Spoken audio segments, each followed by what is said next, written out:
Pretty interesting. I've never actually yelled and shouted.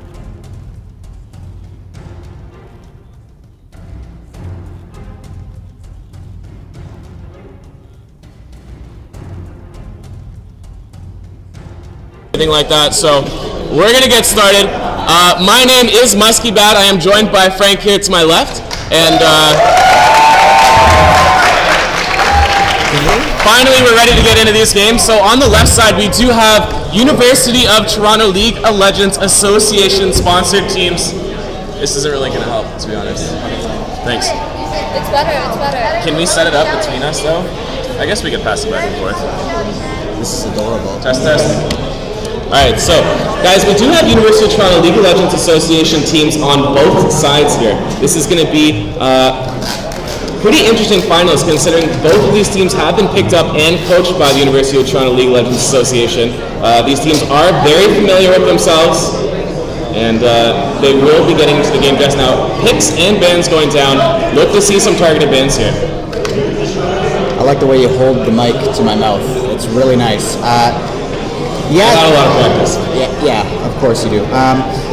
So we're already in picks and bans. Just to be clear as to who the teams are, who the sponsors are, because we are right into this one. Can we give a shout out to both the teams and the sponsors? Because I don't think we mentioned who those are yet. So on the left side, we do have University of Toronto Azure.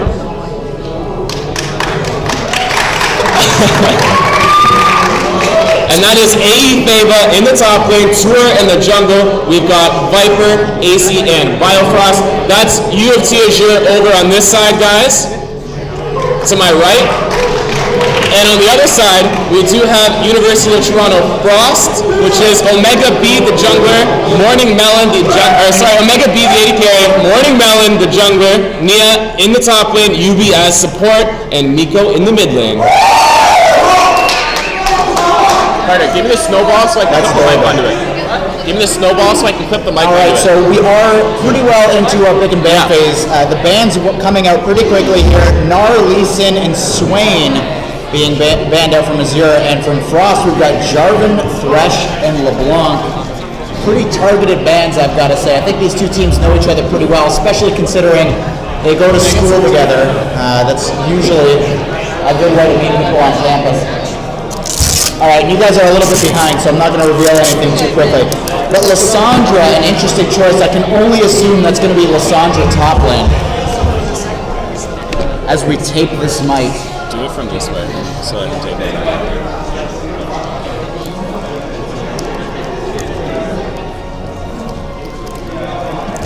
Alright guys. This is probably the most interesting casting setup I've ever had. But as long as it works, it works. Microphoneception. No big. Okay, so Pantheon Lucian walked in here, and I know that a game that I casted previously with you, we had Morning Melon rocking a pretty solid Pantheon. So do you think that's a counter pick? Do you think they want to steal that, or is there some legitimacy behind the picks here coming out of the jungler for Azure? Actually, definitely with the Jarvan banned out against Tour, and of course the Lee Sin as the flip around ban, that is definitely an objective, taking that away from Morning Melon. And I'd like to point out that Frost usually actually likes to play very aggressive assassin champions. Here they seem to be going for more of a team comp based, or more of a team fight based comp, so definitely a little bit of an adaptation, and maybe trying to play into the hands of U of T Azure. For sure. And you've got Kassadin and Orianna, two champions that I've actually seen paired together all the time recently. It doesn't seem like it would make for the greatest mix, but Kassadin does have quite a bit of AoE. Orianna's got quite a bit of initiation. So pretty decent way to start that. Not to mention the initiation that you have from Nami and the AoE from Graves. So it's pretty much going to be pairing everybody up for a really nice wombo combo team. I'm sorry, say that louder. And then you've got, of course, Syndra and Janna coming out of the other side. And we're just waiting on that last pick for Miko. He's thinking things over right now. Clearly both teams have been studying each other. They know what's going on for the opposite sides. They know how to counter pick, they know how to ban. But do they know who to pick last? It does look actually like we're going to have to do a reset in the lobby because there is one champion that one of these teams don't have, so we're going to have to do a placeholder pick and then swap it up, but every single other pick is going to be standard and going to stay the same. So I also want to point out that, of course, yeah, so you see that Blitzcrank, that's going to be the replacement pick. We're going to have to switch it out here. But of the comps that we do see right now, like you were talking about that Kassadin, up in the top lane, he's actually got a really good matchup against the Lissandra up there. Of course, has the shield that will be very successful in that matchup, and we're going to have to see who that Blitzcrank actually is.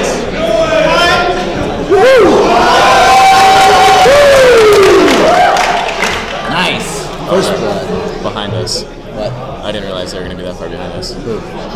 Yeah, I was actually considering you should sit there and just watch this. Wait. Let's do it then. Okay, yeah, let's go.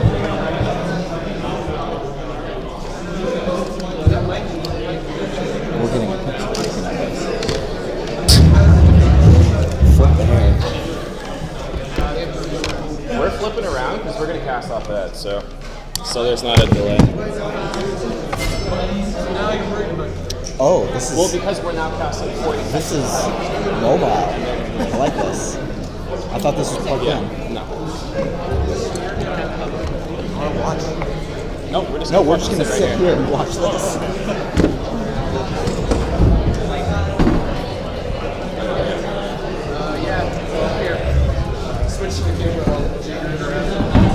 This is just temporary, yes. I fucking hope so. In between, we can get you back on the other side to talk. All that crap. Yeah. No, that's okay. No, it's gonna kill it. But at least I don't have to look nice. We're gonna have to hold it like that. You got that mic? Yeah, I'll hold it like this. Shit, dude. This is so stupid. This is awesome. My headset's super loud, and I'm really excited about it. Okay.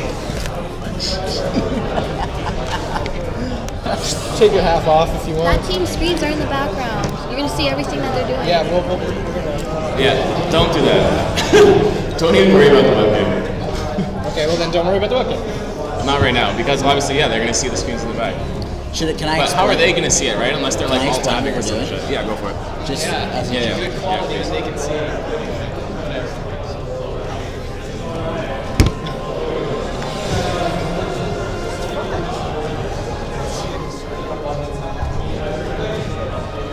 You're gonna need to make that a little bit bigger. We were watching live, and you guys are watching the stream, so we were like 20 seconds ahead. So we're just gonna show up. We're just gonna watch from here. We basically got the worst movie tickets. I was just gonna say that we gotta get really close when we talk to each other. If we start I can't hanging wait. out, it's just natural attraction. It's really, I can't help myself. we gotta make up for the downtime after. Yeah, we gotta keep you guys entertained. So whatever happens, happens. And I mean, I can't wait. Okay, so we were waiting on that jungle pick, and it looks like it will be Nocturne. So Blitzcrank was the placeholder for Nocturne. Switching back to the game. Interesting stuff. I actually don't think I've seen Nocturne all that much recently. Maybe in the university or the collegiate scene, it's a little bit more prominent. So yeah, definitely an interesting choice. It's going to be having that long range initiation. And I already talked about that. You got massive initiation. Oriana's the last choice, so it's going to be pretty huge. And she's going up against Zed, by the way. Going to be a really, really fun mid lane. Yeah, like I said, there is a lot of assassination that is, I mean, when Frost likes to pick their team comps, they like to just kind of pick for lane, win the lane as hard as they can, and then just kind of rely on their mechanical skill. And it seems like they're going for more of that wombo combo here with that Oriana, and that's a little bit of a switch up from what we're used to seeing from these guys, so it's going to be interesting. Of course, with that Nocturne as well, Nocturne, still a very strong jungler, of course, has sustained in the jungle, and is very good against Pantheon at level 6 when he does use his ultimate. Obviously, Nocturne's very great at counter ganking there, so it's going to be a lot of attention down in the bottom lane, most likely. Yeah, so we are looking into that last choice there. We are going to lock in. 3 seconds away.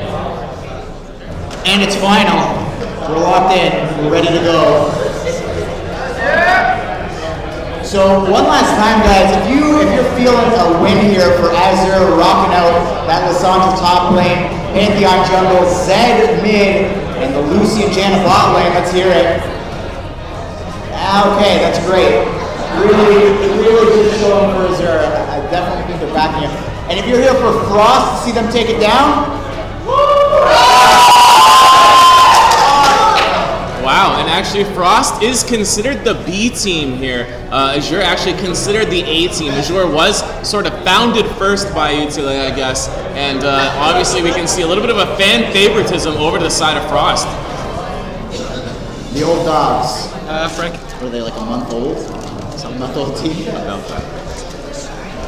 All right, so here we go. Are there any matchups that you could see specifically being one-sided that we see so far? Actually, Viper doesn't play a whole lot of Zed. I do talk to him on occasion about the game, and he was telling me that his Zed isn't that fantastic, so it could be a very one-sided matchup over the side of Miko, who is a very, very talented Ahri player. Right on. Yeah, and it's definitely not the most fun matchup either. It's super, super high impact. If Zed can get in your face as an Ahri, really if anybody could get in your face as an Ahri, you're going to be feeling the pain, and Zed's going to be feeling the pain from a distance. So it really is a matter of can he close that gap, and then post level 6, is he going to have enough damage from the farm that he's farmed up into those items? Will he have enough damage to burst her down all the way? So guys, I do want to just talk a little bit about what this tournament actually is. It is the finals of the Frost Week tournament, and of course we did partner up with the University of Toronto Student Union for this one. And this is the Frost Week tournament finals. We've had these games going on all week long, and even a little bit before that. And these are the two teams that have made it all the way through the brackets. And I do want to apologize for that little bit of a delay at the start, but it seems like we're underway now, and I am in the mood for some very good games. Once again, on the blue side, we do have University of Toronto Azure, and on the purple side, we do have University of Toronto Frost. So let's give a big hand for these guys. Let's get them excited to get in this game. Maybe a level 1 fight if you guys cheer loud enough.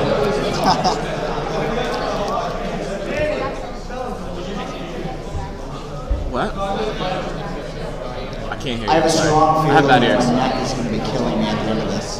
No, it's okay. I just get that vibe. All right, so as a side note, a lot of new champions coming out with some interesting mechanics. I just got mystery gifted a Blood Moon, I think it's Blood Moon Callista. I played that champion one time, and I actually had to tell myself I am not good enough to play this champion ever. And then somebody mystery gifted me the skin, and I've just felt so bad. It's never going to be used. It's literally never going to be used. I feel kind of bad.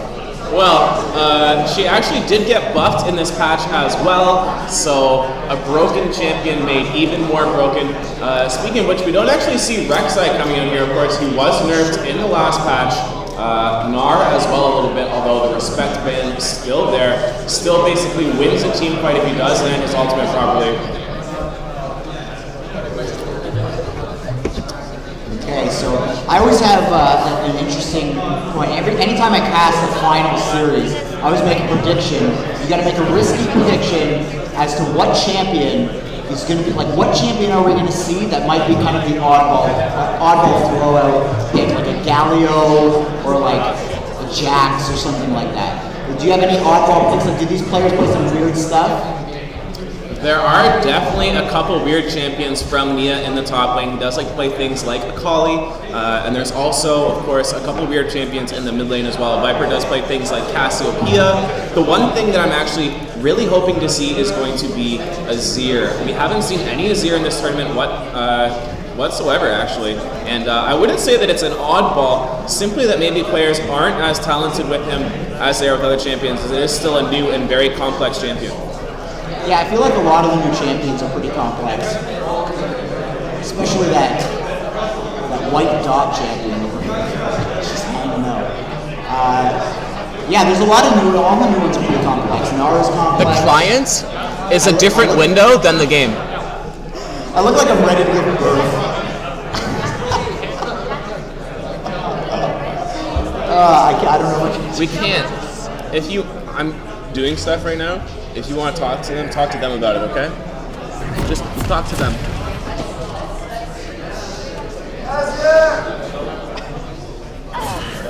Look how salty I look right here. This is Jackson when he's mad. Real mad. Look how relaxed Frank is over to the side. I feel you had a long day of work already. You're having a great time over there. Do I really need to get this close to myself? Is this okay, guys? Or do you need it like this?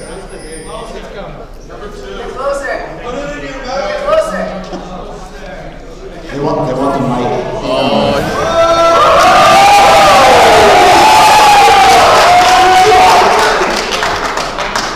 We gotta get down and dirty. Everybody just sighed a huge sigh of relief. Though we do actually see some potential level 1 action. Everybody's been waiting around. They're just like, you know what? Let's just do this. I'm just ready to go. Hazard and Frost, let's go. Everybody's invading here. I doubt that there will be a first blood considering they're on polar opposite sides of the map, but at least they're going to steal some stuff. And we are playing mini League of Legends, guys. So that means the rewards don't see as much. The champion prices are a little bit higher. Everyone runs quicker. Very speedy. This is a mini League of Legends once again, guys. We do see the invasion coming out from UFT Frost here. He's been offering scouting out maybe for early level 1, early lane swap from Frost, and of course the vision is returning on the flip side. I'm gonna go get my glasses. Okay. Alright, so everybody abandoned ship, and in true collegiate tournament fashion, we have the old sepia pause. Let's go, UFT! You know what? Is anybody here not from UFT? Ryerson! That's okay.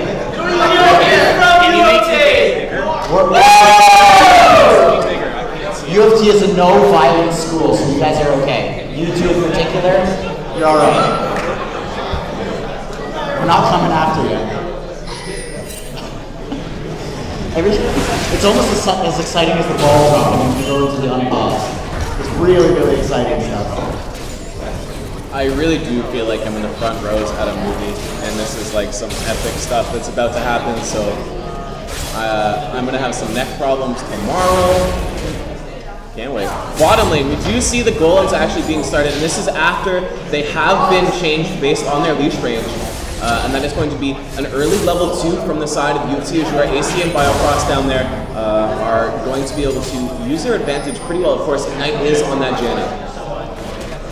Yeah, an interesting choice that going for the Ignite. They're going to be looking for some pretty aggressive plays down there. And when you've got Graves and Nami, they're basically the masters of counter action. So you put any pressure on them, they're going to be able to turn that around. If, of course, that bubble is landed, it's going to be a massive turnaround. You can see AC going deep here. They hit that level 2, so they want to take full advantage of that. Same thing on the top lane. Lissandra is level 2. I can expect her to see her doing some zoning.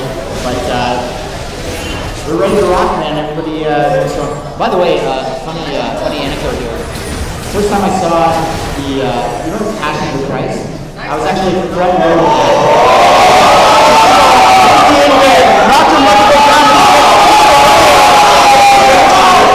Continuing the chase, and we're trading up in the bottom lane as well. But Pantheon almost wins the kill. He will steal red buff. Wow, nice invade. And this is what we usually see out of UFT Azure. They very much love to play that early aggression game. They'll find out a little bit of information. You can see they did go for that deep ward level 1, and then they'll just take it right to your face. These guys love playing aggressive, and we can see it already almost the first blood at like 2 minutes into the game. Yeah, really strong stuff. Pantheon coming mid lane as well. Nico gets jumped up. He's ready to jump forward. Here's Zed. And that's going to be a kill for Azure in the mid lane. That's definitely not the place you want it. If you're Frost, Zed is going to be building up those items. And a lot of trading, actually, surprisingly.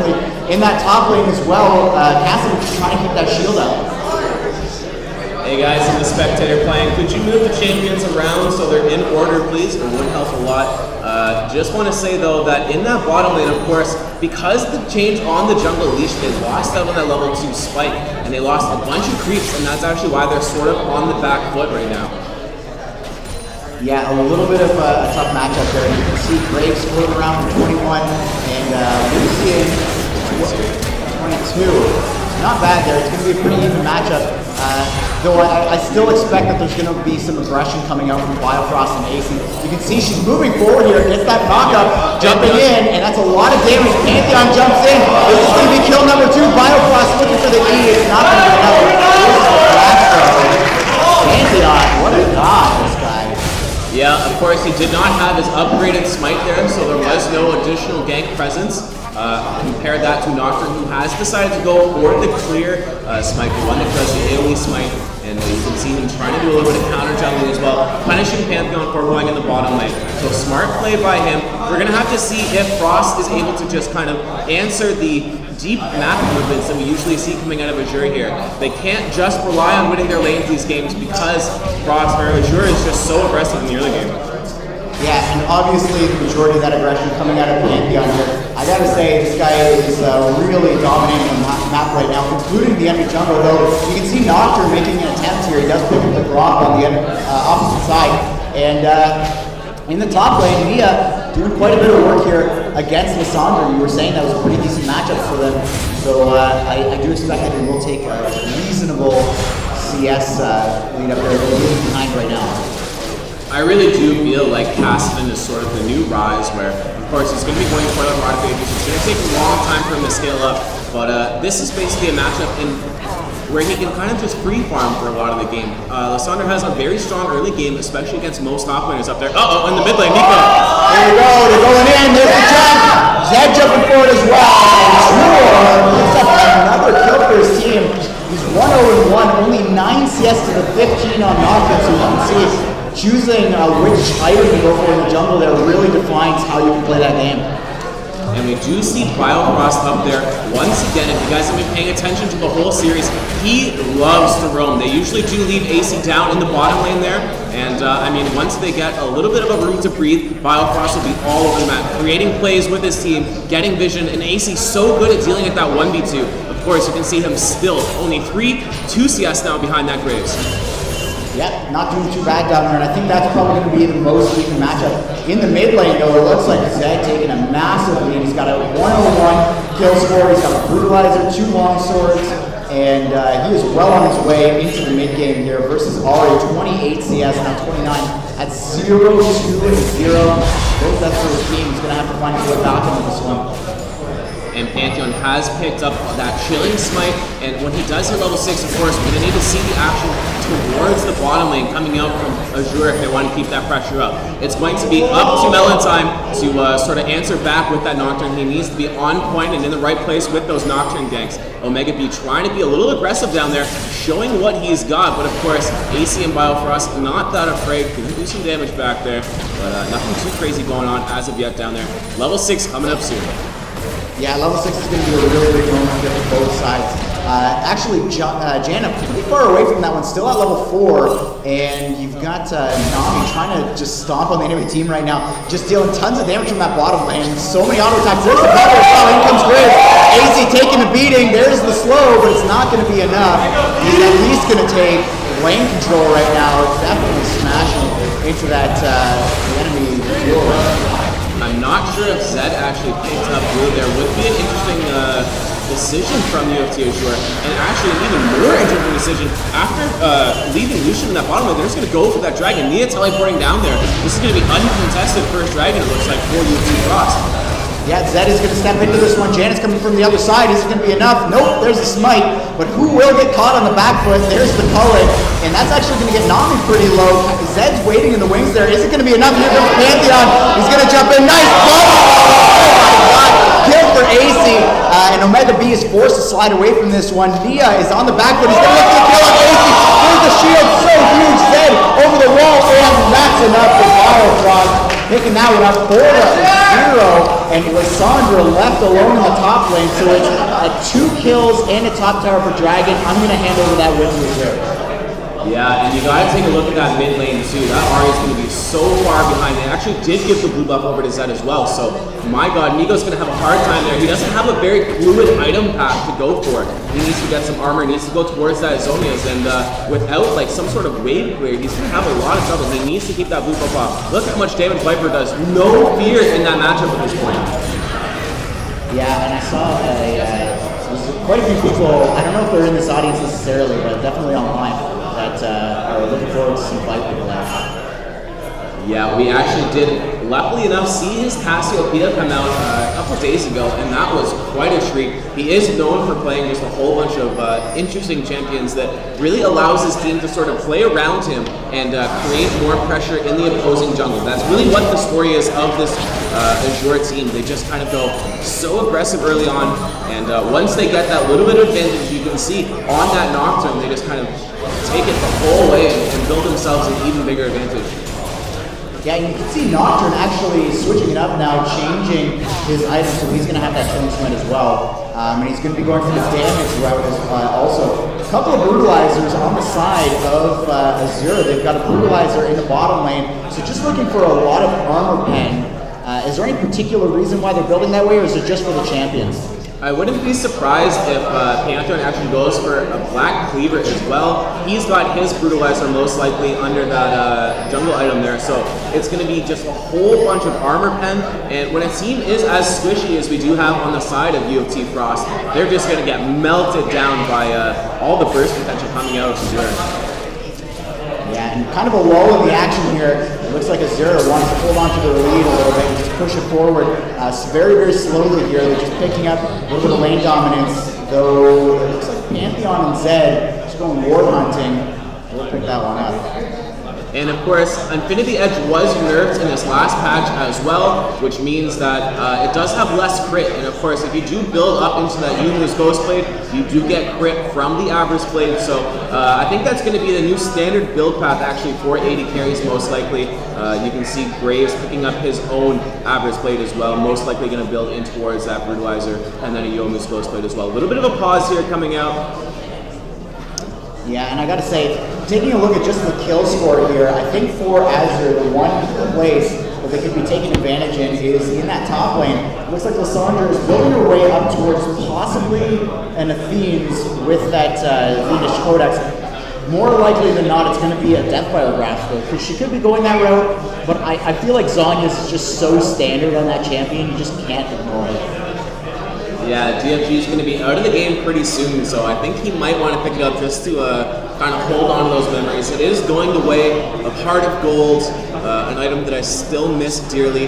DFG, rest in peace. We've only got a couple more games left with you. This is the most relaxed position.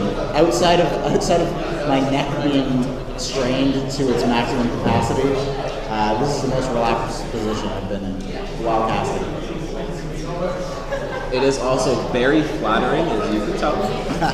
And so let's try and take a little bit of stock here. It's kind of hard for me to see what the CS is. I'm a little bit blind, I think.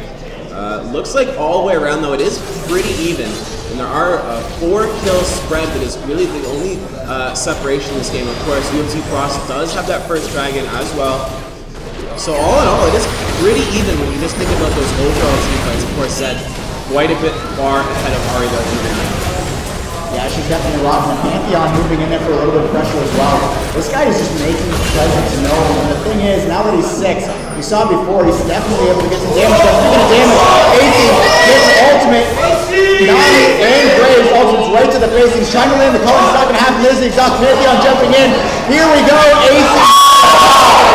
And Omega B is going to get caught here. There we go. Viper just smashing face here.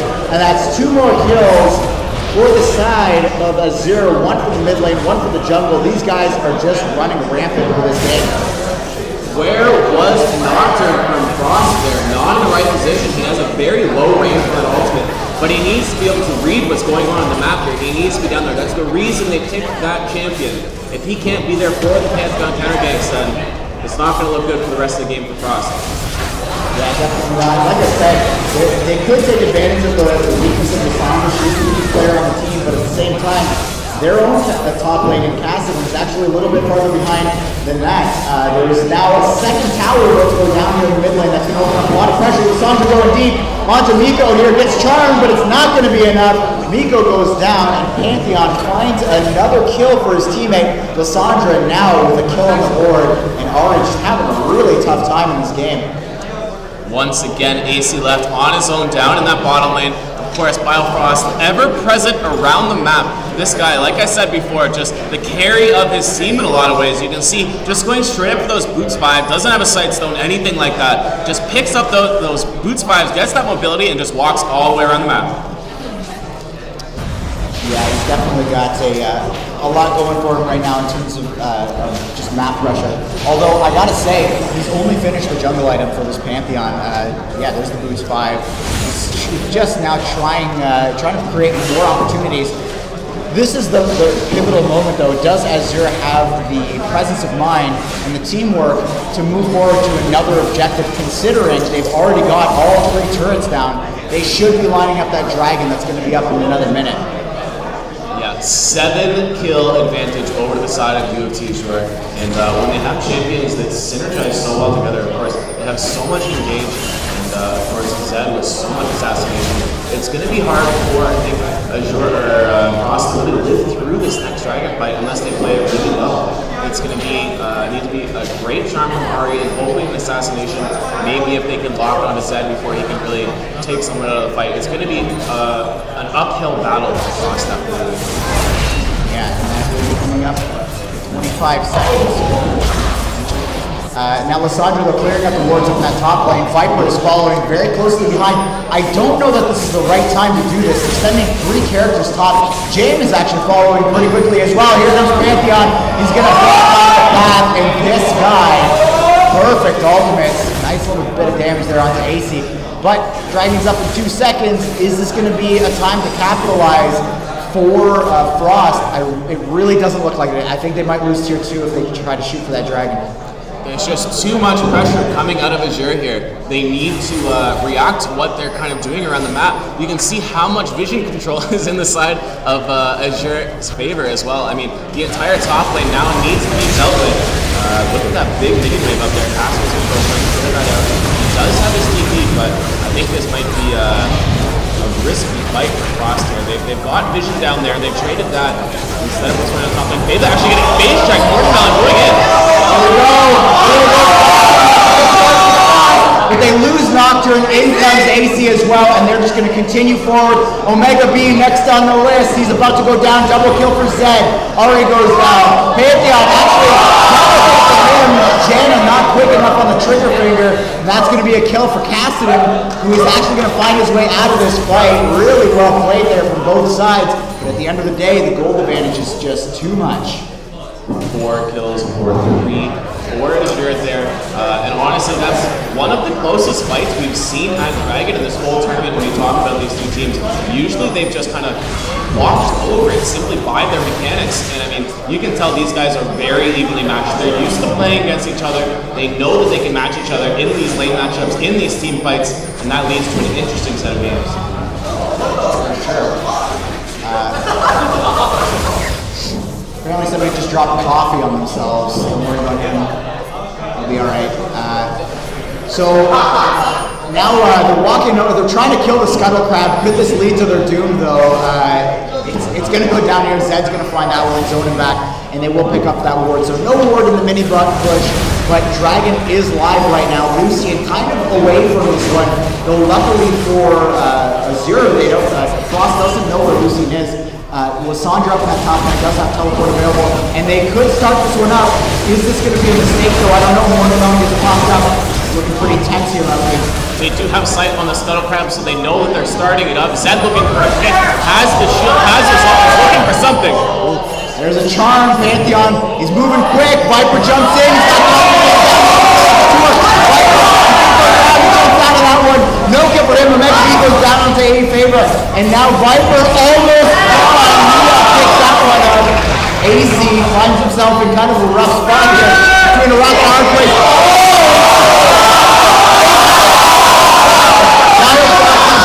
Here, Lissandra jumps in, Nia about to go down. There's Nami getting the heels off though. Fava getting chased down by a cast. Oh! Massive kill with the Q.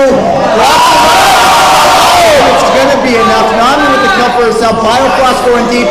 There's a tornado and the extra attack is a kill. Wow. These teams are so evenly matched. Azure has the map control. Frost has the mechanics. You can see Nia just playing out of his mind there. That Cassian's going to be a huge problem as this game goes on. He only has a rod of ages and is already walking all over these team fights. Hard for Azure to really answer that. They need to figure out a game plan because they can't just fight straight up anymore. No, definitely not. One thing to take from all of this is Dragon. Am I mistaken in saying Dragon's still up? Am I losing my head? It is a little bit hard to see. I think it might still be up. Yeah. It is hard to say, and that's going to be, I mean, Azure needs to find that if they want to equal up this game. Of course, the 6% AP, the 6% AD is going to be a big factor in these team fights. Yeah, and you can see Nami trying to get a little bit of damage done there to Viper. Unfortunately, dealing damage to Viper doesn't seem to accomplish too much. They can't close that one out. It's so difficult to close out a kill on a Zed that plays this well. Blue buff will not be stolen, though a pretty nice attempt there. And everybody just clumping around Dragon and giving him a little bit of social time with these champions. Top lane is pushing for the side of Azure. They always have these sort of small effects happening the whole time, no matter where they are on the map. You can see it. They might need to send somebody up there, otherwise, at the very least, that's a whole bunch of experience passing basically into nowhere. In the mid lane, it's a lot of minions as well. Oh, engage! AC getting jumped on here. Morning Melon, though, finds himself in a rough spot. There's the culling coming out, dealing massive damage. Double kill. Oh, no. Missed jump for Ari. That's going to spell doom. And that will be, Omega B jumping in, and it's 2. That's an ace for one kill. Only kill for Lissandra. 4 for 1 trade for Azure. Letting Frost know that they can win one team fight, but they're definitely not winning this game. Medjai's on to Jenna, has picked up a lot of stacks already. 2-0-14 into this game, 21 kills. Very high kill participation for him. And as we look up into the top lane, Lissandra actually has gone for a TFG, really just trying to snowball this game for her team's favor. Basically another assassin at this point. Yeah, and one important thing to note there, and because I'm of course not in the game, I can't quite see this, but if I'm not mistaken, we did just see a Dragon Steel come out. Yeah, and it was a Dragon. No, it wasn't a Dragon Steel. I apologize. I was all hyped up about that, but Nocturne actually just. Oh no, it was a Dragon Steel. I'm losing my head. He did steal the Dragon when he ulted in there, so really nice play for Nocturne. I actually don't think it was because they did secure the first Dragon.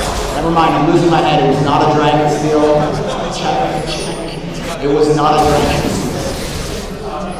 Mid lane, it does look like Ari is going towards a lot. Looking to potentially play some sort of kite comp around.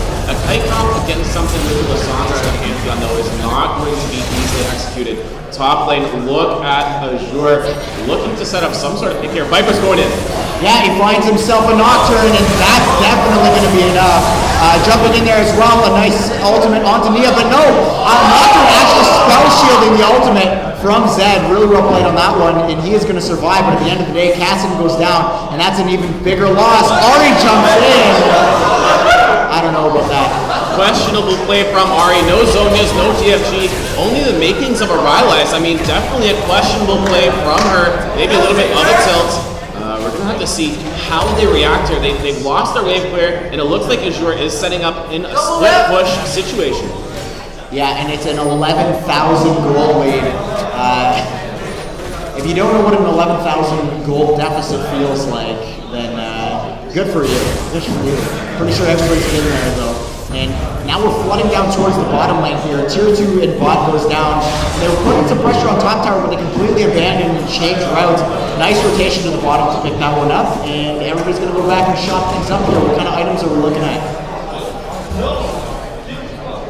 Honestly, I think that Frost is in a very particular situation here. They have a very good chance to bring back, maybe not this game, but the series. You can tell they've just played so well in a lot of these team fights. They're so close to taking it ahead. I think they need to play a little bit more aggressive in the early game. Azure is definitely got the pace when it comes to moving around the map, but I don't know if they can actually out-team fight Frost. So if we look to see maybe them pick up something a little bit more aggressive and try and force jungles in Azure's jungle, fights in Azure's jungle, maybe they can have enough to really just start a snowball. But they're in a tough spot here. It's such an uphill battle for them.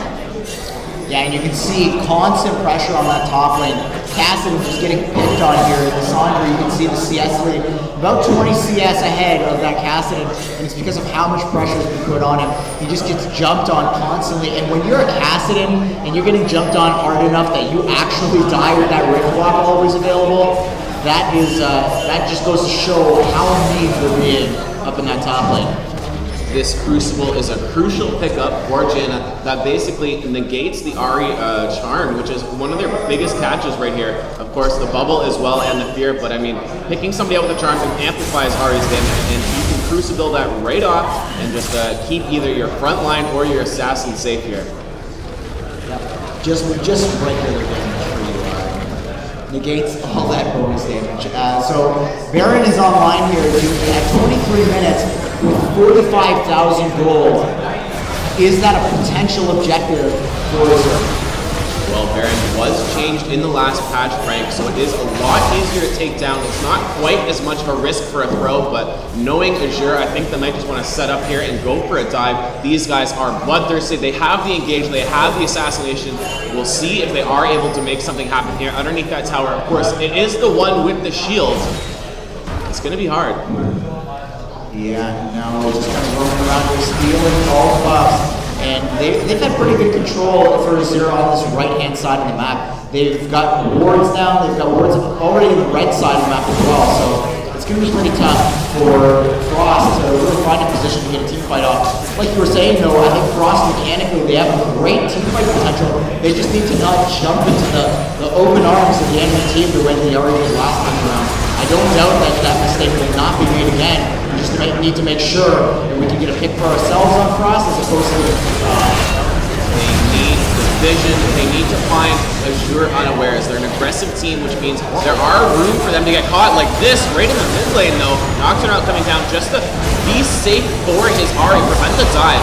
Good play. Fava going in. Here we go, and it's going to be Lissandra leading the charge here. Picks up a kill for AC. Graves just evaporated there. And now we've got what looks to be potentially a final push coming in.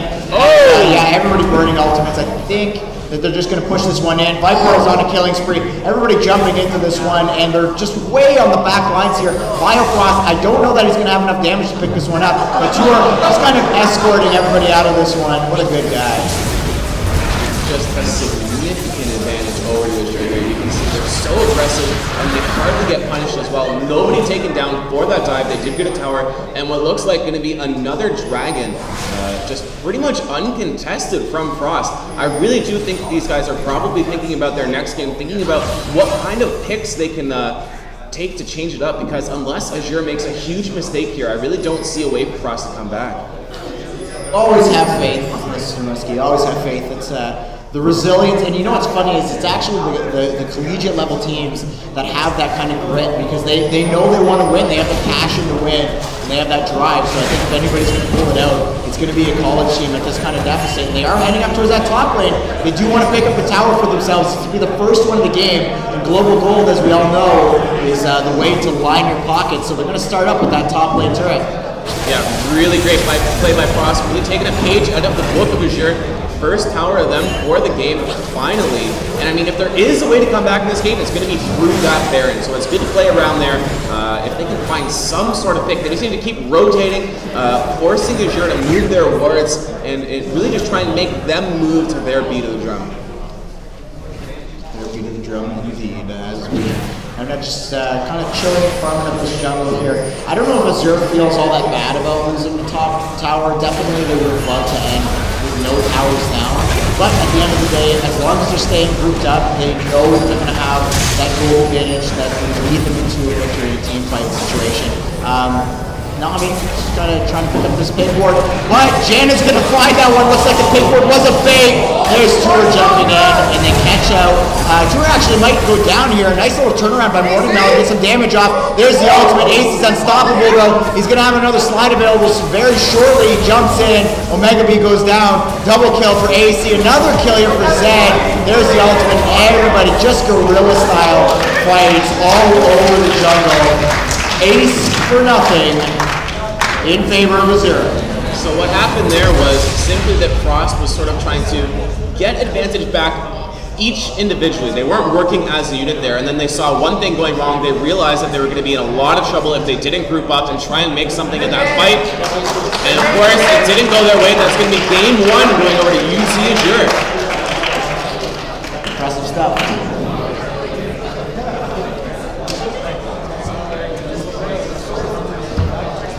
We are going to take a little bit of a break, give these guys a little bit of a breather. We're going to hopefully have some more giveaways for you guys, and hopefully fix the streaming situation a little bit. Don't go anywhere, guys. We'll be back for the next game very shortly. Wow. Yeah.